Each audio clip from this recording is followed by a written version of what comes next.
buenos días, buenas tardes, bienvenidos a todos a este Lab Day de Ética para Archiveros.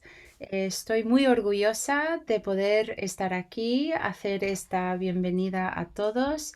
Es un espacio digital donde estamos intentando abrir espacio, un diálogo igualitario para todos. A la misma vez es también un espacio de aprender, de poder aportar, de preguntar, de empezar a o seguir conversaciones que a lo mejor hemos empezado en nuestros ámbitos y estamos intentando hacer una red entre nosotros.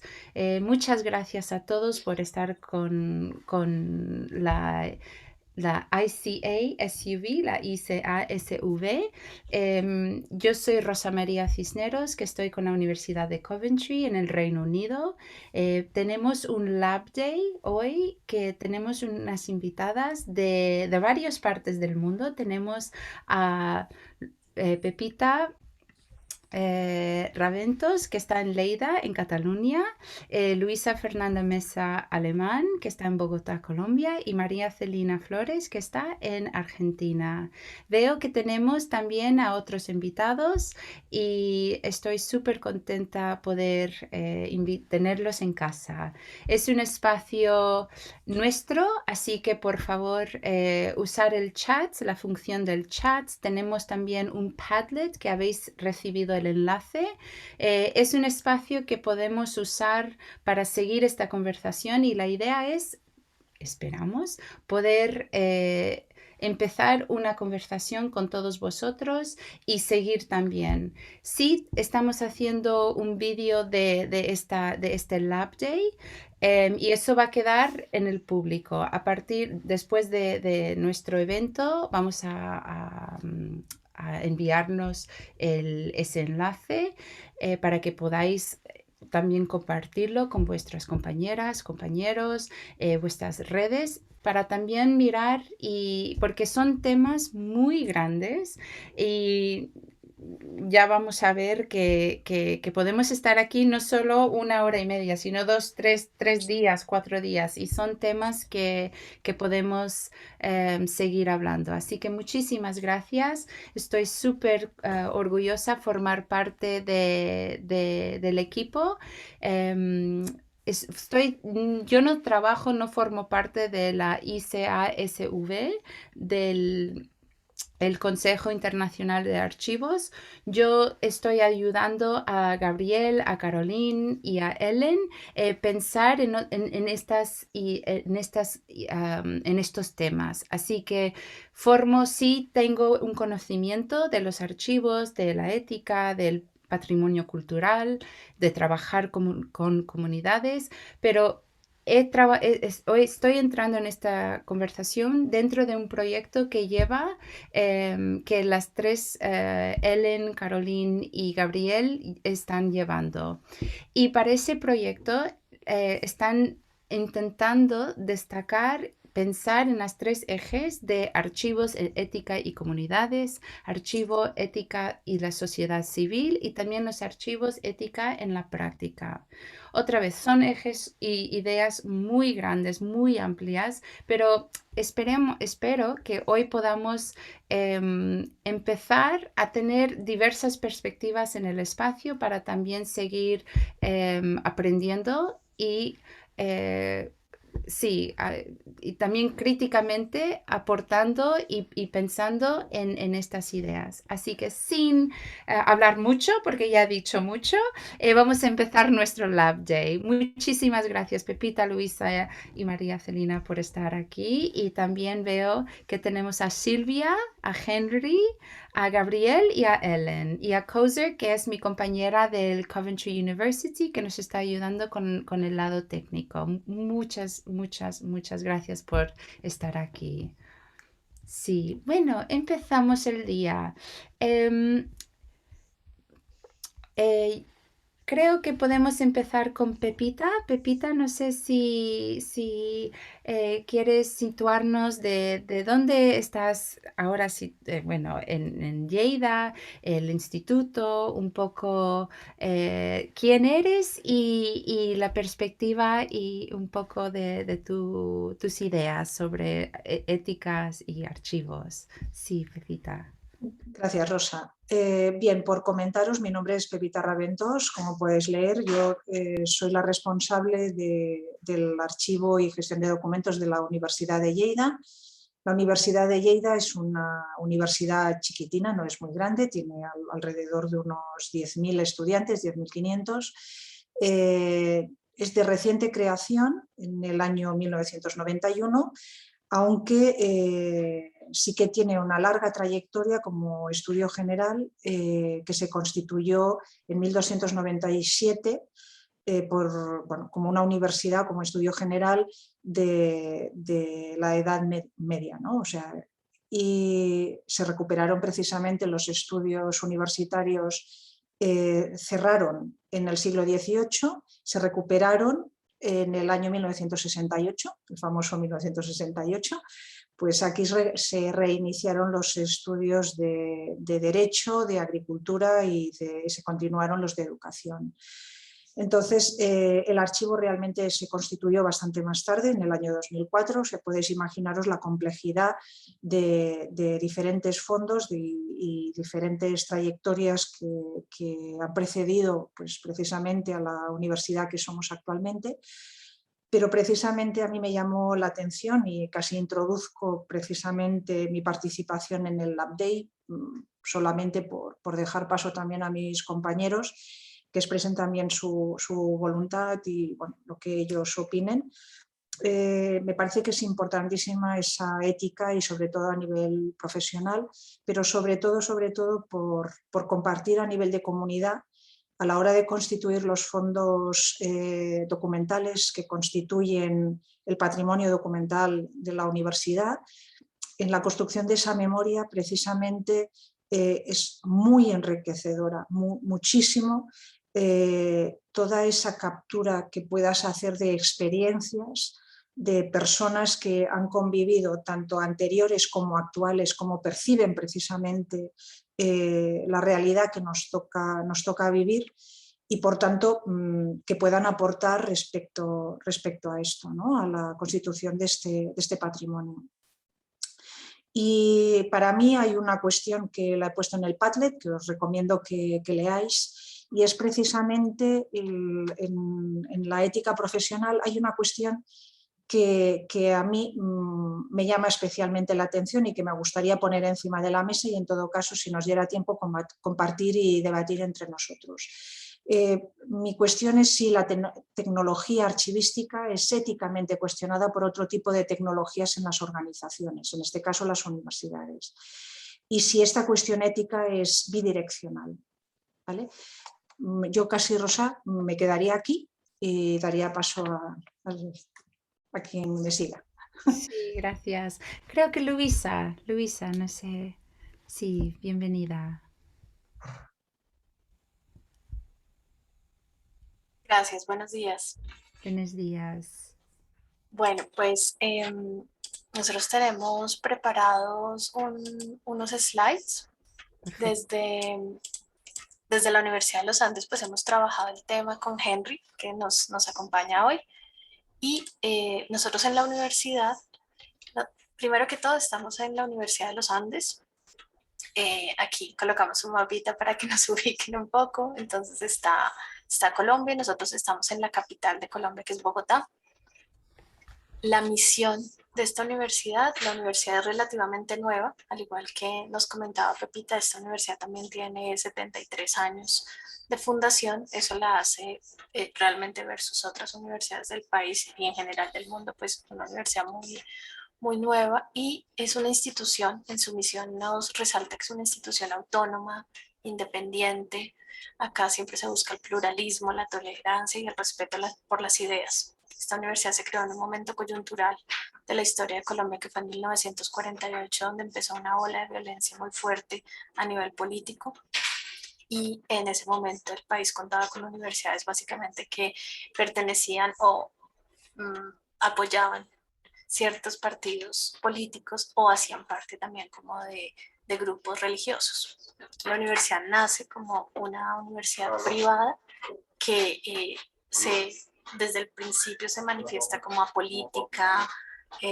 No, acá no profesamos, digamos, no se pide a ninguna persona una religión específica o algo así, y en ese orden de ideas, pues la formación crítica y ética busca afianzar en los estudiantes una conciencia de responsabilidad social, de responsabilidad cívica y también un compromiso con el entorno. Nosotros dentro de la universidad nos llamamos Jefatura de Administración Documental. Sí, uno de nuestros servicios es el archivo, pero básicamente hemos concentrado los esfuerzos en todo lo que tiene que ver con la gestión de los documentos y aquí quise colocarles un poco el equipo de trabajo. Somos un equipo pequeño, somos un equipo de 7 personas que trabajamos para toda la universidad en esa tarea, en ese trabajo de conformar la memoria documental de la universidad. Nuestra misión es esa, garantizar que la conformación, la preservación de la memoria, siguiendo estándares, buenas prácticas, tanto nacionales como internacionales, que aseguren el acceso a la información. Acá también dejo nuestro sitio web. Y en relación con el update, preparamos un poco las respuestas a esas preguntas que se nos plantean en el Padlet. Entonces, no sé si sea el momento, Rosa, de... ¿Sí? Sí. Listo, conversábamos con Henry la semana pasada un poco con respecto a la pregunta que es un archivo ético y cómo lo vemos en la práctica. Nos uníamos un poco a esa filosofía de la universidad, que es algo que mantenemos también muy en mente, quizás por la idiosincrasia de nuestro país, y es un archivo ético para nosotros no está sujeto a un poder, ¿sí? O a una administración de turno. O sea, debe mantenerse alejado de ese gobierno y debe dar respuesta a una custodia de información que recibimos y que no interpretamos, que no juzgamos, que no se usa para un beneficio particular, y que va muy relacionada con garantizar esos principios de integridad, disponibilidad y acceso. Eso es como lo que nosotros tenemos en mente cuando pensamos en, bueno, la ética desde nosotros, desde este archivo, cómo se pensaría, cómo se defendería. Cuando pensamos en comunidad, y eso era algo que queríamos dejar un poco también como una pregunta, decíamos, cuando nosotros hablamos, como estamos dentro de una universidad, cuando hablamos de la comunidad, hablamos normalmente de la comunidad universitaria. Y con Henry decíamos, bueno, pero también tenemos que salirnos y pensar en la comunidad en general, la que está en el entorno de la universidad y ya en general también en la sociedad civil. Entonces pensábamos que debemos estar al servicio de quienes necesiten nuestra información, pero pues siempre bajo la perspectiva de quién tiene ese derecho sobre la consulta de los documentos, pensando en la protección de esos datos sensibles, pensando en la información pues de carácter personal y restringido que tenemos acá. Por ejemplo, una historia laboral, una historia académica.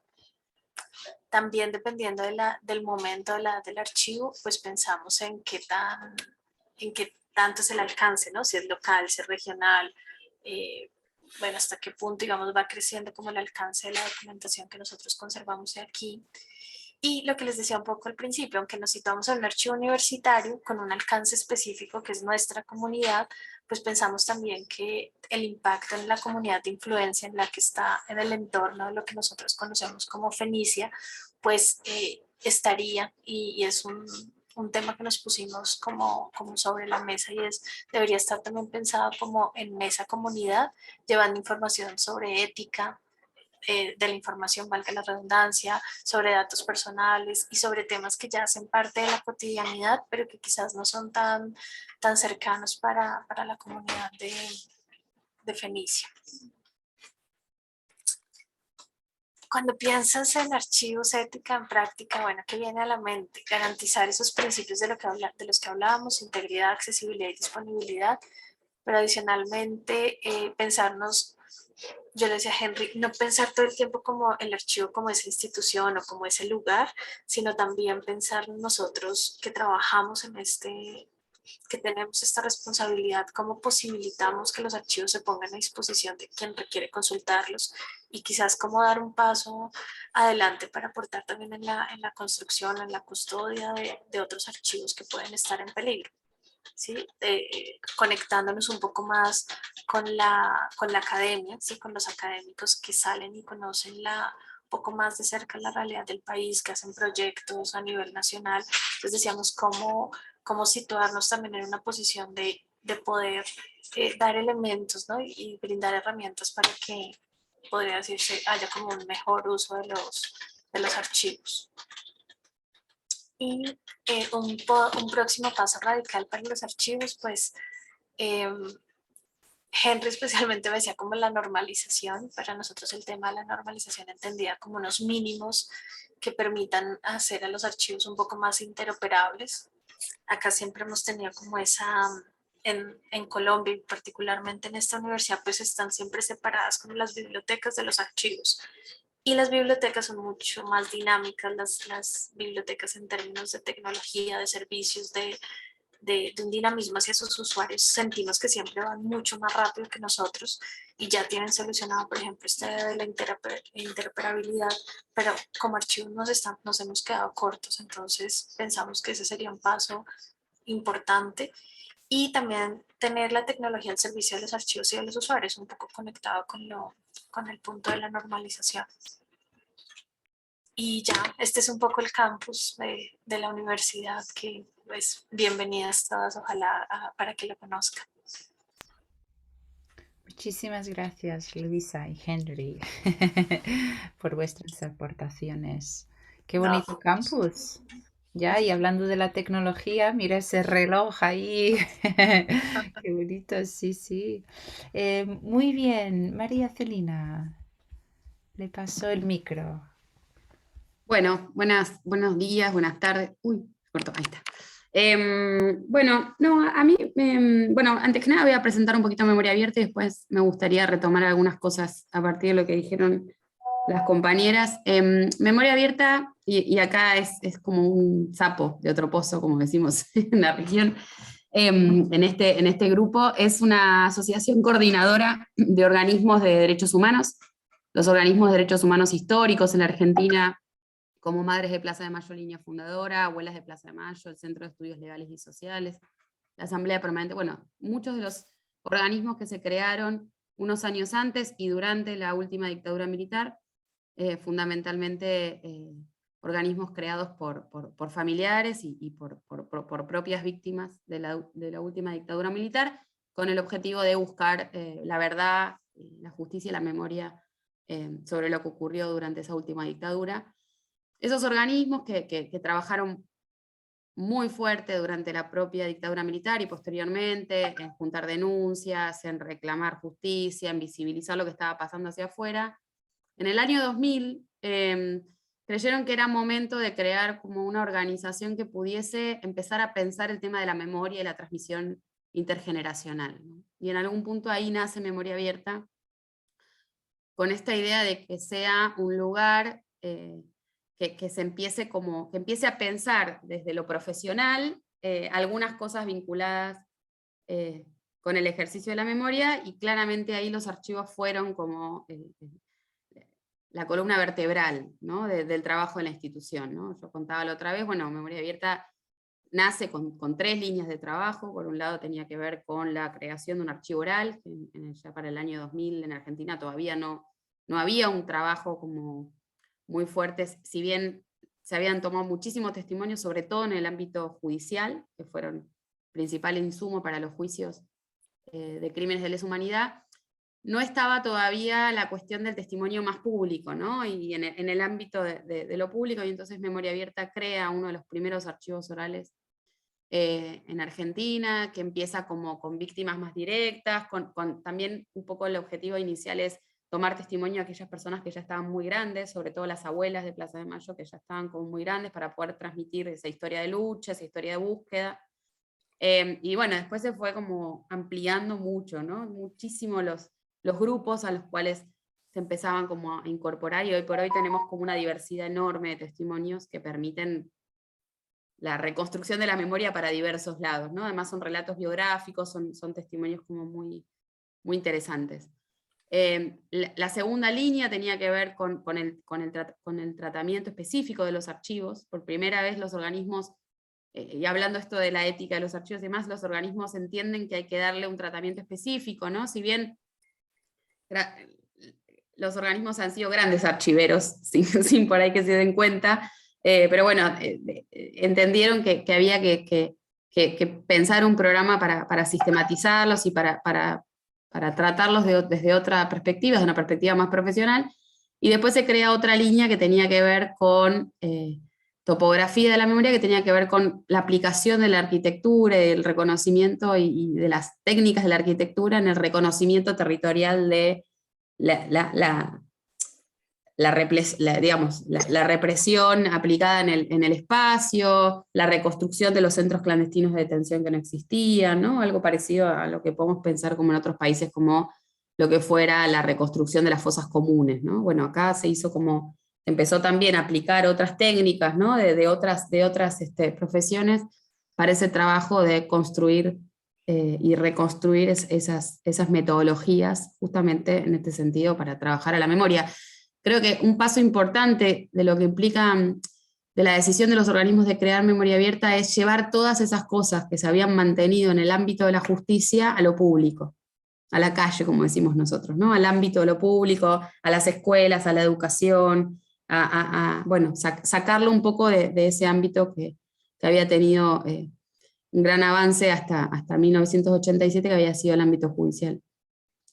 Entonces, así es que Memoria Abierta empieza a trabajar fundamentalmente con los archivos de los organismos de derechos humanos que le integran, y progresivamente se fue vinculando a otros archivos, ¿no? Esto empiezan a llegar a Memoria Abierta un montón de otros fondos documentales vinculados a la última dictadura militar. Entonces, bueno, empezamos a trabajar.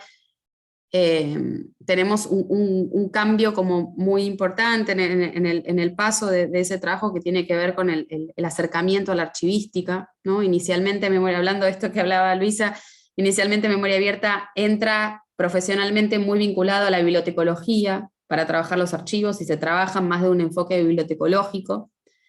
Y progresivamente, a partir de la vinculación con Europa y con Archiveros Sin Fronteras, sobre todo, Memoria Abierta empieza como a acercarse a la cuestión de la archivística y empieza a pensar el trabajo de estos archivos desde una cosa, bueno, desde la integralidad, bueno, todos estos criterios que yo creo que le dieron al trabajo de Memoria Abierta algo muy particular, ¿no? Que tiene que ver con, discutíamos un poco el otro día, bueno, ¿por qué Memoria Abierta, ¿no? en estos espacios de universidades? Bueno, porque Memoria Abierta progresivamente también, por este trabajo, se fue constituyendo en uno de los centros más referenciados para los investigadores cuando necesitan abordar estos temas, ¿no? Hoy por hoy, Memoria Abierta tiene como un lugar bastante, bueno, es bastante conocido, ¿no? Y bastante usado por todos los investigadores de todo el mundo que trabajan estos temas, sobre todo de historia reciente. Y yo creo que ahí pensaba recién, escuchaba, hay algo interesante que nosotros tratamos siempre de hablar cuando podemos, y me parece que, digo, trayendo esto que traía Pepite, que traía Luisa, de que paralelamente, por ejemplo, a la creación de Memoria Abierta, unos años después, en el 2004, se crea en Argentina el Archivo Nacional de la Memoria, ¿no? Y digo, ¿no? Que en algún punto, como Memoria Abierta, comparten el tema, la temática en común, ¿no?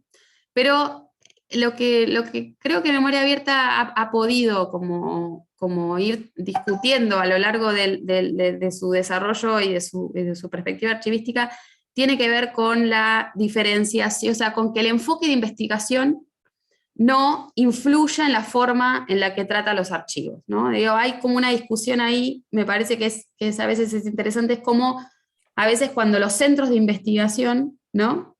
Se presentan como archivos también, ¿no? Digo, y en realidad hay como esa diferencia, digo, hablando de la ética, ¿no? Esa diferencia en términos de qué es lo que organiza o desde dónde se tienen que organizar el acceso a los fondos documentales, ¿no? Y digo, traigo el Archivo Nacional de Memoria porque por muchos años el Archivo Nacional de Memoria funcionó, ahora no, ahora mejoró muchísimo en los últimos años, pero mejoró más como un centro de investigación, que juntaba documentos, que como un archivo que, ¿no? que distinguía los fondos documentales, bueno. Y siempre nos parece que es interesante esa idea de que es algo con lo que todo el tiempo uno está como, ¿no? Sobre todo, vuelvo a insistir, sobre todo organizaciones de la sociedad civil como nosotros, que tenemos otros objetivos además de ser un archivo o ordenar la producción documental de determinada institución, que tiene que ver con cómo, digamos, tiene que ver con esos conceptos, contextos y demás que condicionan la forma de recibir y de sistematizar y de dar acceso a los archivos, ¿no? Entonces nosotros estamos como todo el tiempo pensando en que nuestros intereses de investigación no condicionen en algún punto esa forma de dar acceso o la forma de recibir los fondos, ¿no? Sino que tratamos de tener como, y ahí sí como anclarnos mucho más desde la perspectiva archivística y empezar y tratar de generar un enfoque más amplio, ¿no?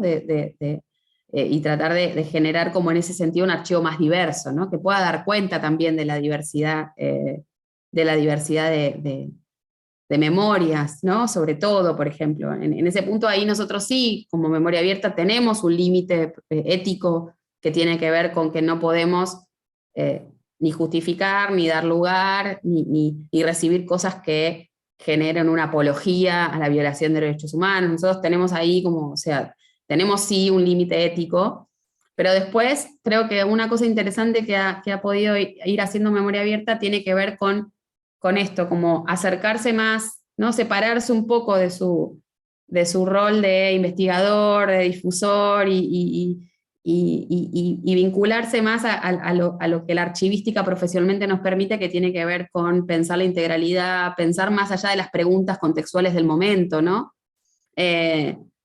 Acercarnos y eso nos permite también esto, ¿no? Generar una diversidad en términos de los fondos documentales que tenemos que es interesante. Y también en ese sentido, por otro lado, tenemos también otra cuestión ética que a veces nos cuesta más y que es que tratamos de no ser acaparadores por sí mismos, ¿no? Que también eso es algo que me parece que es interesante en el medida de la existencia de estos archivos más temáticos, ¿no? Digo, nosotros no recibimos todo porque sí, nosotros tenemos claro que tenemos una temática y que tenemos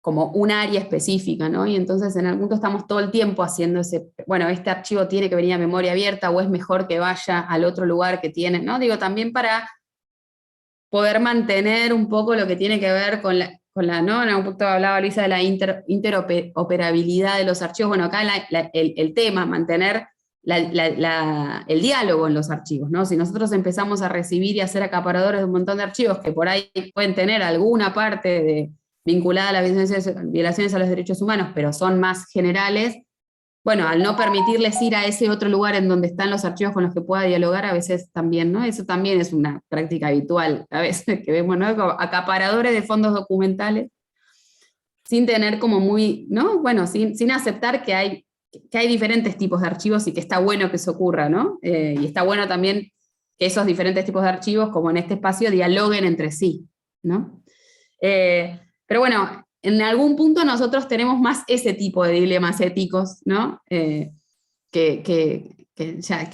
después como más al interior de la práctica archivística en la cotidiana aparecen otros, pero esos son nuestros grandes dilemas en algún punto, ¿no? Siempre estar preguntándonos si este archivo es pertinente para los temas que nosotros trabajamos, cómo abordamos ese archivo sin necesariamente solo con las preguntas del contexto, ¿sí? Del contexto en el que estamos, ¿no? Y las necesidades de memoria abierta en términos de, ¿no? Porque muchas veces nosotros recibimos archivos en el marco de proyectos de investigación más grandes que hacemos, ¿no? Pero bueno, por eso en ese sentido ahí estamos como todo el tiempo tratando de hacer este esfuerzo de separar las preguntas de la investigación del momento con el ordenamiento y la forma de dar acceso a los archivos, ¿no? Y ahí estamos también, bueno, esa pregunta la llevamos bastante a otros lados, ¿no? En Colombia, ya que está Luis acá, digo, veníamos trabajando bastante, hace bastantes años con la cuestión de los archivos de las organizaciones de la sociedad civil, y bueno, y tuvimos como fue muy interesante en ese sentido, contestarnos y trabajar esta pregunta en el marco de la Comisión de la Verdad, ¿no? Entonces, bueno, las organizaciones es necesario que piensen sus archivos y sus producciones y su historia archivística más allá de las necesidades específicas que les esté requiriendo hoy por hoy la Comisión de la Verdad, ¿no? Porque generalmente a veces esos contextos sirven como principios ordenadores, ¿no? O principios de, bueno, contextos de oportunidad para los archivos, pero muchas veces quedan como muy pegados a esas preguntas específicas que intentan y pierden toda su potencialidad, ¿no? Que le da la idea de la integralidad archivística. Pero bueno, esas son básicamente más los dilemas éticos a los que nos acercamos nosotros día a día.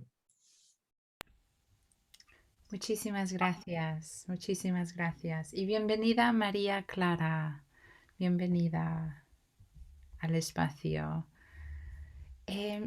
Bueno, me gustaría abrir el Gracias, espacio. buenos días. Hola, buenos días. Hola. Estamos usando el chat, la función del Zoom en el chat. También tenemos el Padlet, que ahora vuelvo a poner el enlace. Y hemos hecho una introducción, también una de nuestras, teníamos a Pepita, a Luisa y a María Celina, que nos ha presentado su institución, una de las preguntas o inquietudes o tensiones que han ido pensando, y ahora vamos a abrir el espacio a un poco dialogar y tener reflexiones y también aportar otras inquietudes que a lo mejor han surgido en escuchar a las demás, a nuestras compañeras. Así que abro el espacio. Sí, Silvia. Buenas tardes. Buenas tardes. Les estoy hablando Silvia Yankolevsky desde Jerusalén, argentina de origen. También se puede escuchar por la pronunciación y la forma. Soy archivera profesional, PhD. Trabajé en muchos archivos y también tuve muchas relaciones con la Escuela de Archivología de la Universidad de Córdoba, en Argentina, por nombrar una de ellas. Yo quisiera hacer, digamos, dos preguntas y hacer una diferenciación entre las primeras, que primeramente, antes de seguir adelante, quiero agradecer mucho a esta idea y a Tener y a Rosa Cisneros y todos los que están ocupándose acá de tener este foro tan importante. Y para seguir, quiero seguir lo siguiente. Acá estamos hablando de dos tipos de archivos. Las primeras presentaciones, como de Pepita, y fueron presentaciones de archivos, que es lo que se puede considerar archivos históricos administrativos de universidades, en la forma clásica de los mismos.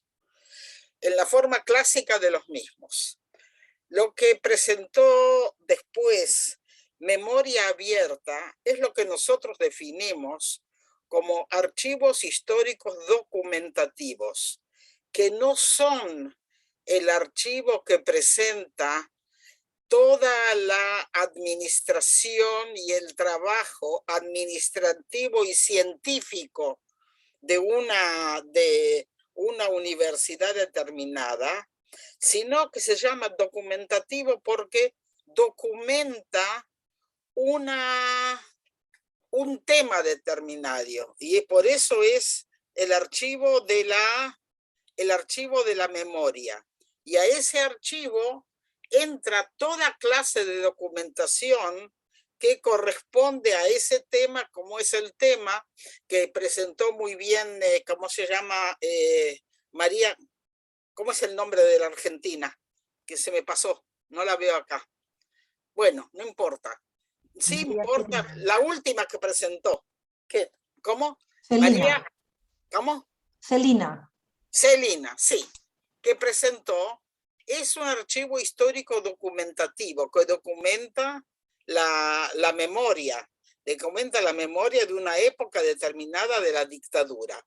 Y eso hace una gran diferenciación entre el archivo universitario y el archivo documentativo, que no es de una administración, sino es una recopilación de archivos o también de historias orales referentes a un tema determinado. Como por ejemplo en lo que nosotros tenemos acá en Israel, en Jerusalén, muy grande, es la parte, el gran archivo del Holocausto. El archivo del Holocausto es un archivo histórico documentativo porque presenta todo tipo de documentación referente al Holocausto que se ha recopilado de toda clase de archivos y también de la parte de historia oral, y tiene otras cosas más, pero no es lo mismo que el archivo de la Universidad Hebrea de Jerusalén o del archivo de Barilán, que eso se refiere, es como los archivos que ustedes han visto. Yo con respecto a los archivos universitarios, en lo que me parece una cosa importante que habría que tomar bien en cuenta, sobre todo cuando quieren que sean archivos abiertos, cuya ética permite a todos darles, como lo dijeron nuestra colega de Colombia, de la Universidad de los Andes, presentar todo lo que en forma bien clara todo lo que tiene, es el derecho a la privacidad. ¿En qué forma los archivos universitarios, que hay mucho material de archivos no de archivos personales también, pero legajos personales, que puede haber cosas que a lo mejor la ley de privacidad no permite? Eso por una parte. Ahora, con respecto a archivos como el archivo de la memoria, esos tienen que ser archivos completamente libres para que se pueda ver todo, porque si no, no falta. Y una cosa muy importante que creo que la colega de Argentina lo comentó, y lo comentó muy bien, es que debe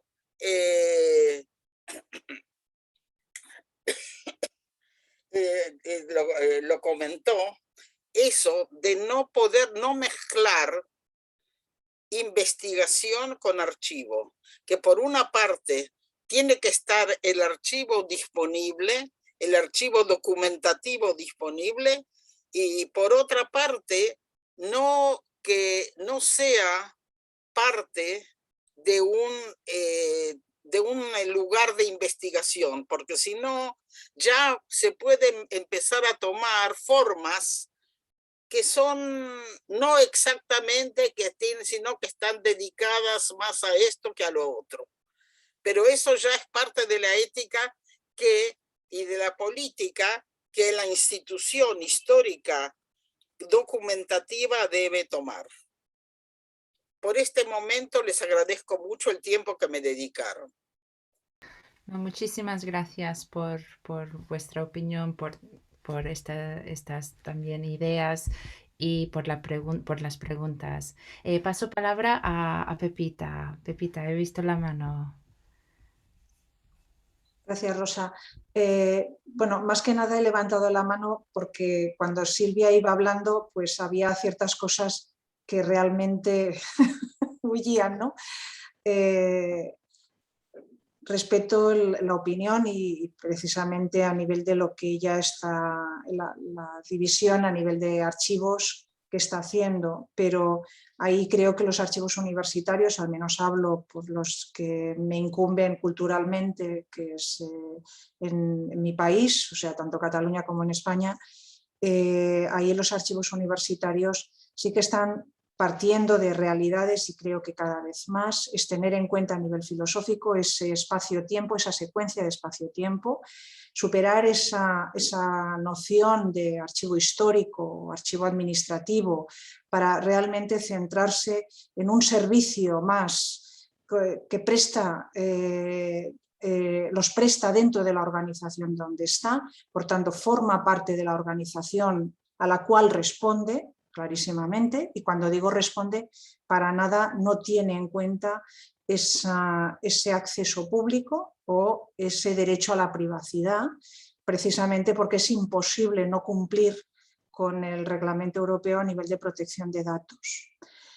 Pero sí que hay que luchar, y ahí sí que utilizo la palabra luchar. ¿En qué sentido? Precisamente a lo que me refería al inicio de la sesión del Lab Day de hoy, y es que éticamente y profesionalmente hay veces que se choca con colegas con los cuales hay que cooperar para que esa organización sea posible, y por tanto la implantación del sistema de gestión para los documentos dentro de la organización sea una posibilidad real y donde se pueda tener en cuenta esa colaboración y esa participación de los miembros de la comunidad, tanto universitaria, pero que puede ser interna, como puede ser realmente externa. Y me refiero en ese sentido, pues porque jurídicamente a veces con el derecho a la privacidad se están cometiendo ciertas barbaridades, como ciertos listados que aparezcan sin los nombres de las personas. Y eso, a nivel de memoria histórica, está clarísimo que puede ir en detrimento de un análisis estadístico en un futuro, ¿vale? Me podéis preguntar, hombre, ¿y qué aporta el nombre? Bueno, pues ahí sí que aporta algo muy interesante. Y os diré, por ejemplo, en mi experiencia, y por hacer una aportación un poco más rica a nivel de, para que entendáis mejor el contexto, estamos trabajando un fondo de la antigua Escuela Normal de Educación de Formación de Maestros de los años 30, cuando realmente se había implantado la República en España, en el año 1931, y afortunadamente, por no haber aplicado esa privacidad, o sea, tenemos los documentos con todos sus datos, en este momento es posible hacer un estudio en profundidad de qué materias, qué personas eran las que implicaban, qué profesores formaban parte de la Escuela Normal, no formaban parte, formaba parte de la comunidad de la ciudad, era una ciudad muy conservadora, no lo era, o sea, nos permite hacer un análisis que al final eso enriquece realmente la investigación que pueden hacer nuestros profesores, ¿vale? O investigadores que se ponen en contacto con nosotros a nivel de archivo, ¿vale? Entonces, para mí ahí sí que es importante eso. Y después, sí que me meto donde no me llaman, pero hay un aspecto que a mí también me llamó la atención, y estudiando a Luhmann como filósofo, con todo lo que es la autopoiesis, sí que, por entender un poco mejor eso, esa relación me parece que es necesaria, pues, mantenerla. Gracias. Gracias, Pepita. Celina, he visto que has subido la mano, y después Silvia, después de Celina, le doy el espacio. Sí, sí. Sí, no, yo quería retomar algo, agradezco a Silvia los comentarios. Me interesaba justamente retomar, porque ahí hay un ejemplo de cómo en algún punto memoria abierta se acerca, digamos, ¿qué le da a memoria abierta el acercarse a la archivística? Que tiene que ver con la idea de no pensar solo esos archivos como temáticos, sino tratar esos archivos como producto de la historia de las organizaciones de la cual dan parte, ¿no? Entonces, pasan a ser, y pasan a ser tratados también como archivos institucionales, ¿no? No son solo, porque también es verdad que esas organizaciones después van derivando en un montón de otros temas, en un montón de otras luchas, en un montón de otros trabajos, ¿no? Entonces, no es, digamos, en algún punto, yo creo que no, digamos, bueno, yo tengo la camiseta de memoria abierta de toda la vida, pero digo, me parece que el trabajo interesante fue pasar de un enfoque de esos archivos solo temático y recortado a ese periodo temporal, a trabajarlos como archivos de organizaciones, ¿no? Que van, y vuelvo a insistir, que los ponen en otra discusión y que los ponen y que permiten, vuelvo de nuevo, cuando yo hablaba de las preguntas del contexto, bueno, permiten que esos archivos puedan hablar de diferentes contextos y de diferentes temas, ¿no? Entonces, en algún punto tienen, y nosotros los tratamos como archivos institucionales, no solo como documentos, ¿no? Digo, sino que básicamente tenemos como un trabajo, y en Colombia estuvimos trabajando exactamente lo mismo con las organizaciones, es decir, bueno, no pensar solo el archivo como el recorte, no pensar el archivo desde la información, sino pensar el archivo como el producto de las acciones de la organización, que en algún punto van a estar vinculados. Sí, digo, es un enfoque que a los archivistas les parece muy común, pero no era muy común en el ámbito, en otros ámbitos, ¿no? Digo, no era algo común en términos de cómo se abordaban los archivos y los archivos con información sobre violaciones a derechos humanos, como solemos llamarlos acá, ¿no? Y generalmente se trabajaban siempre desde este recorte temático, desde el recorte de la información que dan, y no desde el productor de esos archivos, ¿no? Y desde la historia del productor de esos archivos, ¿no? Por eso me interesaba mucho reforzar esta intervención que hizo Silvia, porque me parece que tiene que ver con esto, que este pasaje o esta otra forma de pensar este tipo de archivos que yo estaba tratando de explicar. No, nada más eso. Muy bien, gracias. ¿Podría contestarle a Pepita? Si me permiten. Sí, claro. Claro. Pepita, tienes mucha razón de decir que la escuela normal de los años 30, de la época de la República, si tiene todo borrado, si tiene nombres borrados y todos borrados, no se sabe nada de eso. Yo estoy hablando que justamente porque ahora estamos tratando ese tema, estamos tratando ese tema porque soy parte de cómo aplicar la inteligencia artificial en Interpares, que dirige la profesora Luciana Duranti de Vancouver. No sé si la conocen. Bueno,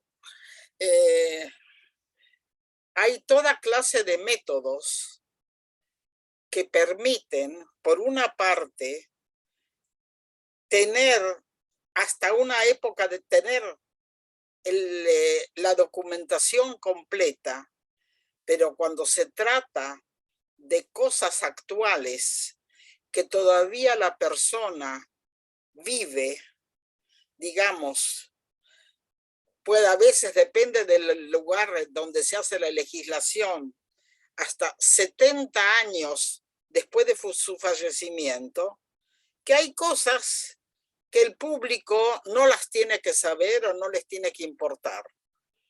Y eso se puede, después de un número de años determinado que hay que calcularlo y saber cuánto, se puede abrir todo eso. Cuando se dice que por la ley de privacidad, esto y lo otro no debe aparecer sobre personas, lógicamente existe la tecnología para, por una parte, dejarlo cerrado, y por otra parte, dejar abiertos lo que puede ayudar, por ejemplo, a la estadística de los que usan los archivos para estadística de 1000 temas. Eso existen formas de hacerlo. Por eso, cuando diste muy bien el tema del archivo de la escuela normal, que es de los años 30, en los años 30 hay que mostrarlos. Y es obligatorio ponerlos que el que tiene interés pueda ver materiales de archivo originales de los años 30. Hay que ver cuántos años estamos ahora en el 2022. ¿Cuántos años atrás tenemos que tener material cerrado o limitado por el problema de los derechos de privacidad de las personas? Pero eso no significa Hay que ver la tecnología y aplicar la tecnología que permite, por una parte, dejar ver lo que se puede y no dejar ver cosas que pueden influir o que pueden ser parte de la privacidad de una persona. Y para eso hay leyes, también la Unión Europea tiene leyes, para eso también Estados Unidos. También acá en Israel hay leyes para eso, para ese tipo de trabajos. Quiere decir que existe la posibilidad de solucionar en forma tecnológica un problema que has presentado muy bien y que busca las posibilidades de solucionarlo. Gracias. Gracias, Silvia, gracias. Uso esta oportunidad para darle las gracias a Celina porque sé que te tienes que marchar, pero muchísimas gracias. No sé si hay otra pregunta para nuestra compañera antes de que se marche. A lo mejor este sería el momento de hacer esa pregunta o comentario. Yo, Rosa, sí que me gustaría hacer una, ¿vale? Sí. Y el planteamiento de Celina, creo que, ¿cómo ve ella el futuro de la profesión de archivero?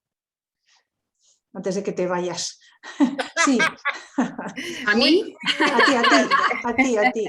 Después ya podemos hablar los demás, pero ¿cómo te vas? Primero, muchas gracias, Pepito. Sí. En los 5 minutos, a ver. Sí. No sé, encima no soy la única no archivera de acá. No, archivera de hecho. Yo creo en algún punto, bueno, en este sentido nosotros estamos un poco en esa discusión y en más ámbitos que en otros. En Colombia es una discusión que tenemos muy seguido, que tiene que ver con el uso de las tecnologías y la archivística, ¿no? Como que en ese punto yo había notado, ¿no? Ambas hablaron de la cuestión tecnológica, y digo, bueno, ¿cómo en algún punto la tecnología no está en contra de la archivística? Porque la gran discusión que, ¿no?, que nosotros tenemos con muchos, y que es que plantean la tecnología como esto, como en algún punto el antagonismo a la archivística, no. Como, ¿no? O sea, por eso es una discusión que tenemos, digamos, ¿no? Es una discusión que muchos damos de cómo en algún punto esa tecnología, porque realmente tiene y puede incorporar los conceptos de la archivística como base inicial y trabajar a partir de ahí, ¿no? Pero digo, en ese sentido hay como muchas escuelas o toda esta discusión que trae la digitalización, ¿no? Esta idea de que la digitalización es algo nuevo, que la digitalización es un espejo de lo físico, ¿no? Y en ese sentido tiene el mismo abordaje metodológico. Bueno, hay como todas unas discusiones que estamos metidos ahora, pero una de las cosas que nos pasa, por lo menos en el campo nuestro, que tiene que ver, en donde hay una gran necesidad de sistematizar información, es que muchas veces el data mining y la tecnología, vuelvo a insistir, vuelven a focalizar sobre la extracción de la información, olvidándose del contexto de producción de los documentos, que es lo que nos da la archivística, ¿no? Digamos, esa es un poco la discusión en la que estamos como nosotros, ¿no? La famosa, no sé cómo pero la famosa digitalización con OCR, ¿no? Reconocimiento óptico ¿no? Y esa discusión que tenemos de, bueno, el OCR está todo bien, pero al OCR hay que darle contexto, hay que darle productor, hay que darle la integralidad del fondo dentro del cual ese documento está, ¿no? Bueno, digo, sin ir más lejos, cuando yo trabajé en los equipos de relevamiento de los archivos de las Fuerzas Armadas, buscando información sobre violaciones de los derechos humanos, sobre todo en responsables de violaciones de derechos humanos, era una de las grandes discusiones era esa, digamos, ¿no? Es decir, bueno, la información que está en un documento no necesariamente es la verdad. Lo que certifica en algún punto esas informaciones, bueno, es todo lo que sabemos, es la cadena de certificación, la procedencia, el origen, es analizar ese documento con otros, es entender la idea de bueno, todo esto que sabemos nosotros, era muy difícil de hacer entender eso a los que tomaban ese documento, ¿no? Como la verdad en sí misma, y a la información que estaba en el documento como la verdad en sí misma. Cuando en muchas situaciones hemos demostrado a partir del análisis de la serie documental cómo en algún punto esa información era falsa, ¿no? Esa información tenía otra funcionalidad, o bueno, digo, esto, digamos, esto me parece a mí que es como, por lo menos desde los ámbitos que estamos nosotros, que no son, como, son bastante restringidos en ese punto, es una de las discusiones que seguimos teniendo y que creo que vamos a tener que ver desde la archivística como, bueno, esto, evidentemente Silvia está en ese camino, ¿no? Pero nosotros estamos todo el tiempo pensando, ¿no? Creo que el gran desafío, por lo menos para mí, que no soy archivista, pero que practico el trabajo en archivos, es cómo incorporar la tecnología sin que sea un enemigo, ¿no? Un alter ego, como digo yo, como una... Va a ser un Bueno, enemigo. claro, bueno. La tecnología no es y no debe ser un... Totalmente de acuerdo. No, totalmente de acuerdo. Lo que pasa es que muchas veces, ¿no? Me parece que tiene que ver con los campos profesionales, ¿no? Digo, volviendo a Bourdieu, digo, pero tiene que ver con los campos cómo tiene que ver con cómo desde la informática y demás, muchas veces se piensan cosas sin tomar otras profesiones o otras metodologías como auxiliares, ¿no? Entonces, bueno, ahí esa es una discusión enorme, ¿no? Es una discusión... como, por ejemplo, hasta el día de hoy, bueno, esto es una apreciación muy personal nuestra, ¿no? En Memoria Abierta nunca hemos intentado trabajar con un montón de plataformas de gestión documental abiertas y ninguna nos ha resultado, por ejemplo, satisfactoria en todas las necesidades que tenemos. Construyan la propia de acuerdo Sí, a sus necesidades. eso es lo que hicimos. Eso es lo que hicimos. Tomen una persona técnica profesional y ustedes le dicen qué es lo que ustedes exactamente quieren y eso que es lo esa que hicimos. persona les haga lo que debe hacerles de acuerdo a lo que ustedes quieren. Eso es lo que hicimos, lo que pasa es que también hay una realidad que es que todo lo que tiene que ver con informática y programación es muy costoso y las organizaciones de la sociedad civil no tenemos. Es otra historia.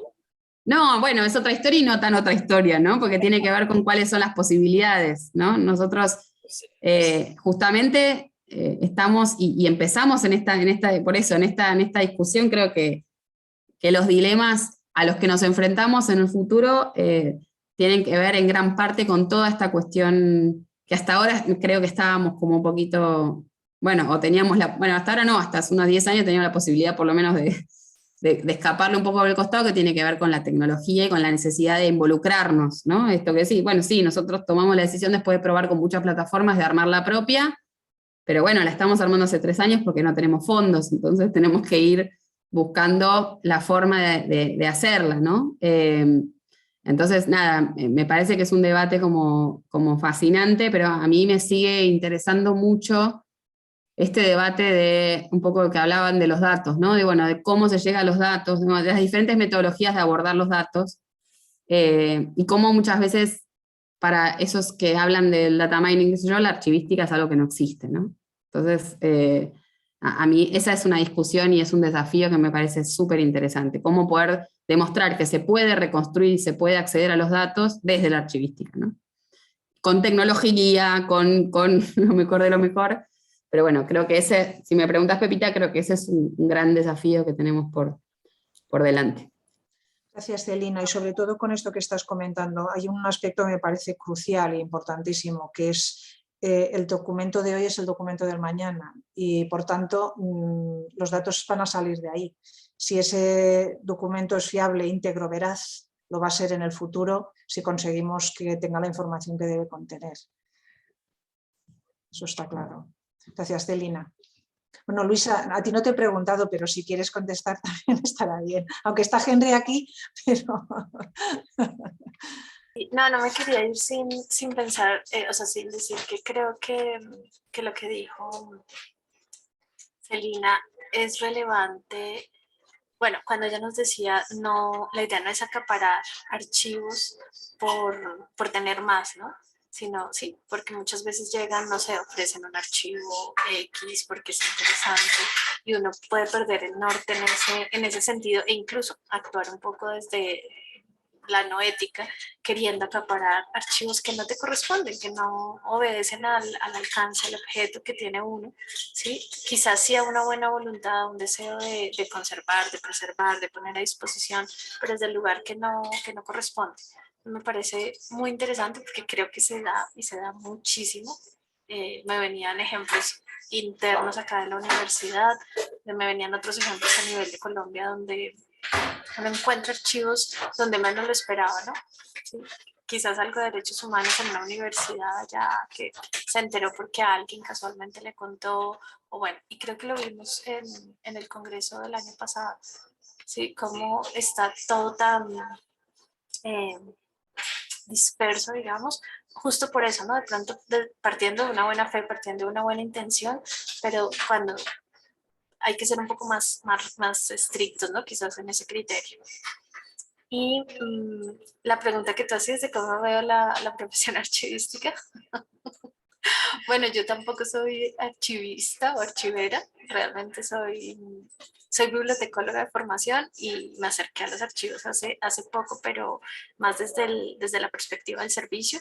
Sin embargo, hace unas semanas he comenzado a leer un poco más aquí por sugerencia también de Henry, he empezado a empaparme un poco más del tema y en una de esas lecturas sí encontraba como al parecer nos encontramos en una coyuntura interesante, como en una vuelta, digamos, de la página desde el rol del archivista, y me pareció muy interesante que esa evolución, lo denominaba el autor, tiene que ver mucho con ver a la tecnología como un aliado, ¿no? Que es, me disculpan que lo repita, es lo que pasa en las bibliotecas. Las bibliotecas siempre vieron la tecnología internet como un aliado, pues quizás hubo más facilidad para hacer esa unión. Entonces yo creo que el reto es un poco para quienes trabajamos, no necesariamente que seamos archivistas o no, pero para quienes trabajamos en este ámbito, encontrar un poco más cercanía en la tecnología, no solo en la que ya, digamos, en la existente, sino también como quizás darle vuelta a algunas cosas y no tener que ajustarnos a cómo viene el software, a lo que dice el esquema, sino también empezar a crear y aportar desde lo que necesitamos, ¿no? Desde las necesidades que tenemos en el día a día, que es a veces la tecnología puede parece frenarnos desde esas necesidades, ¿no? Es básicamente eso, Pepita. Y bueno, y todas.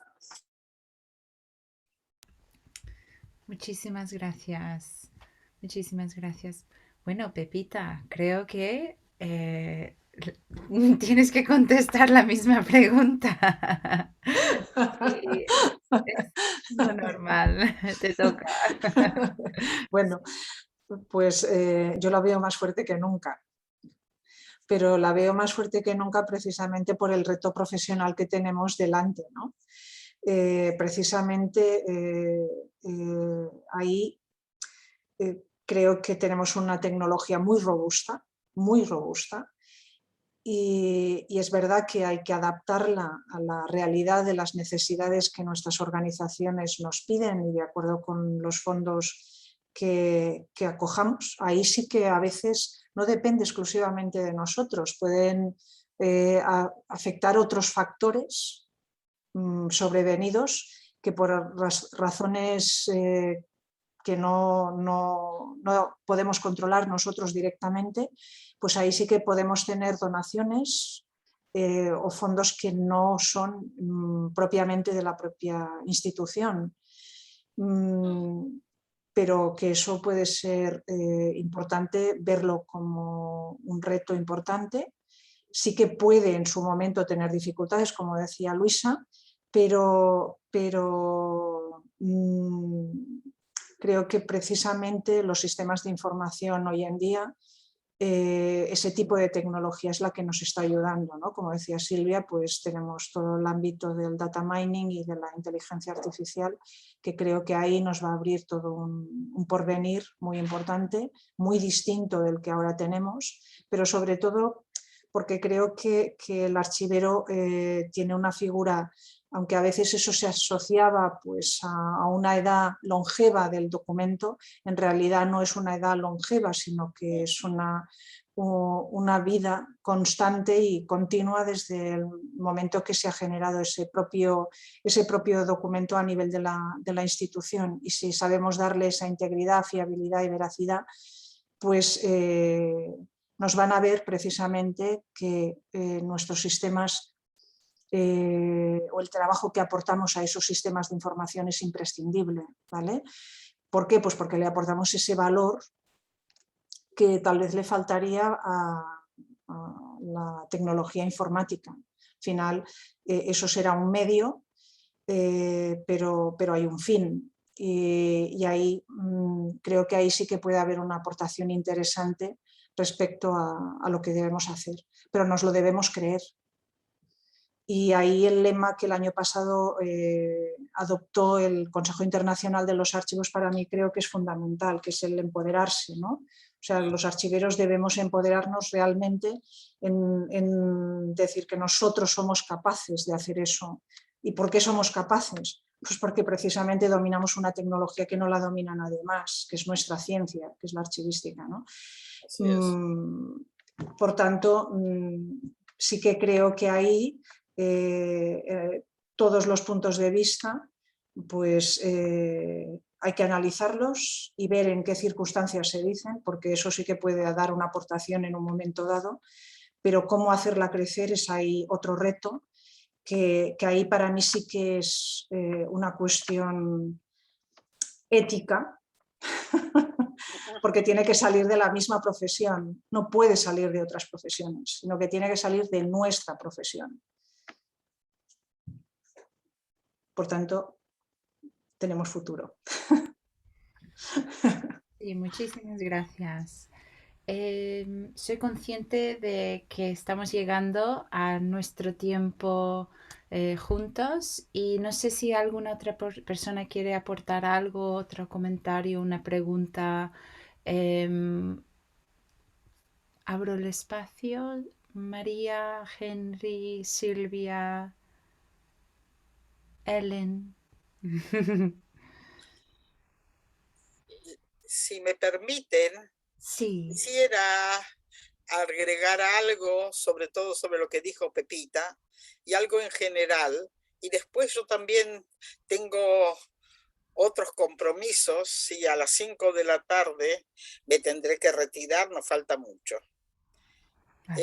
Yo creo que todos los que hemos entrado a la profesión vía universitaria, con todos los títulos universitarios también en archivística, y también aquellos que han entrado a la profesión sin teniendo lógicamente una cultura y una cultura y una educación universitaria, pero sin haber hecho y haber estudiado también la parte teórica y la parte práctica de la archivística, todos tenemos que llegar a un conocimiento adquirido en forma formal o adquirido en forma no formal, de saber no solamente la parte práctica, sino todo el principio y toda la concepción de la archivística, inclusive toda la parte ética y todo lo que tiene que ser, del pasado y del presente, y actualizarnos, porque lo que a mí me enseñaron en los años 60 está todo muy bien, pero si yo hubiera seguido con lo que me enseñaron en la universidad, el archivo de los años 60, Dios mío, ¿qué estaría enseñando yo? Estamos en otra cosa. Entonces, desde la época que no existía la computadora hasta la época que se habla de la inteligencia artificial, todo eso tiene que entrar y tiene que ser parte de nuestra cultura y educación archivística. Y agradezco muchísimo esta reunión y a lo mejor tiene futuro y se realiza otra reunión, anuncian otra reunión y será un gusto nuevamente estar con todos ustedes. Y agradezco a todos. Y a todas, sobre todo. A todas. Bueno, muchas gracias. Sí, muchas gracias. Bueno, perdón. No, perdón, pero estamos en otra hora. Sí. Bueno. Y esta metodología del Lab Day es exactamente esto, tener varias perspectivas juntas, entrando en debates, estar en varios espacios, varios países también, que es súper importante, en nuestros idiomas, y poder hablar y debatir y seguir la conversación. Así que podéis organizar Lab Days en vuestros países, en vuestros continentes, y sería, si queréis hablar de cómo lo pensamos, yo encantada de ofrecer eso también como metodología, porque es súper importante, y como yo ya he aprendido muchísimo solo en escuchar, y tengo muchas preguntas y cosas que he visto, estos temas de los recursos, la tecnología, la privacidad, cómo estamos, dónde nos situamos, la institución, el archivo, todo eso creo que es muy rico, y podemos seguir entrando en esa conversación. Y muchísimas gracias a todos, a todas. Me quedo mucho con el documento de hoy, es el documento de mañana. Y eso creo que es algo que podemos seguir pensando. ¿Cómo seguimos desarrollando? ¿Cuáles son las preguntas de hoy? ¿Serán las mismas preguntas mañana?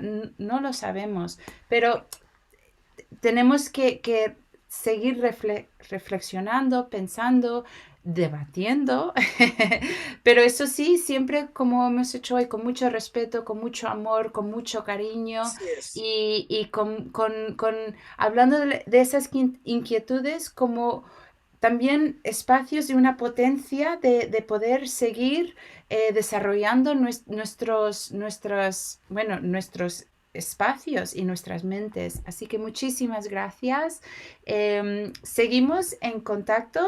Sí. Y sí, gracias a todos y a todas por formar parte del Lab Day. Sé que tenéis mucho que decir. También tenemos el Padlet donde podemos seguir la conversación. Y os hago llegar el enlace una vez más. Y sí, Henry, no sé si querías aportar algo o no, pero te he visto así. Bueno, no, creo que ya. De escuchar a Henry. Adiós. Adiós, Silvia. Muy buen día. Muy buen día. Precisamente creo que era un poco para decir eso, que para respetar el tiempo de los demás, yo creo que en otra oportunidad podemos debatir. Además que creo que con lo que firmó Luisa en su momento cuando hizo su intervención, pues resumió muy bien lo que hablábamos y lo que comentamos, así que creo que no hay más que agregar. Igual, muchas gracias también por el espacio.